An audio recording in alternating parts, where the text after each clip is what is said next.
C'est Dieu qui a célébré le premier mariage. La Bible dit qu'après avoir créé la femme, il l'amena vers l'homme. Adam était si heureux qu'il s'est exclamé, « Celle-ci est enfin l'os de mes os et la chair de ma chair. » Genèse 2, 22-23. Aujourd'hui encore, Dieu veut le bonheur des gens mariés. Quand on se marie, on a tendance à penser que tout sera parfait. Mais il ne faut pas se leurrer. Même un homme et une femme qui s'aiment vraiment rencontreront des problèmes. 1 Corinthiens 7, 23. En lisant les principes bibliques et en les appliquant, cela peut rendre notre couple et notre famille heureux. Psaume 19, 8, 11. Celui qui les a créés dès le commencement les a fait mâles et femelles. Matthieu 19, 4. Dieu a voulu cette proximité. Il a désiré qu'un couple soit marié. Et il nous faut écouter Dieu pour avoir un mariage heureux.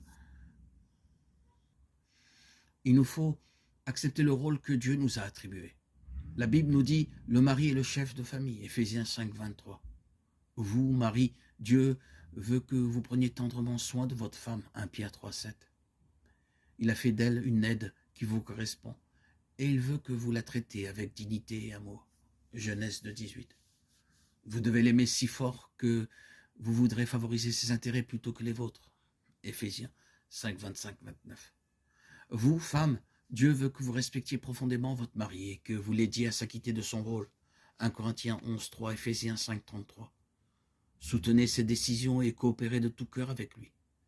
Colossiens 3, 18. En agissant ainsi, vous serez belle aux yeux de votre mari et de Dieu. 1 Pierre 3, 1, 6.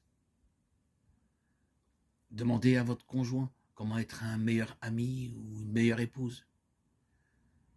Écoutez bien sa réponse et faites de votre mieux pour vous améliorer. Soyez patient. Il vous faudra du temps à tous les deux pour apprendre à vous rendre l'un l'autre heureux et tisser cette complicité tout le long de votre vie. Souciez-vous vraiment des sentiments de l'autre. La Bible nous dit, vous devez chercher l'intérêt de votre conjoint, Philippiens 2, 3, 4. Considérez votre conjoint comme précieux en vous souvenant que Dieu demande à ses fidèles d'être doux envers tous, de Timothée 2, 24. Il existe tel homme qui parle inconsidérément comme avec des coups d'épée, mais la langue des sages est guérison. Alors choisissez vos paroles soigneusement, Proverbe 12, 18. L'Esprit de Dieu vous aidera à parler avec bienveillance et amour, Galates 5, 22, 23, Colossiens 4, 6.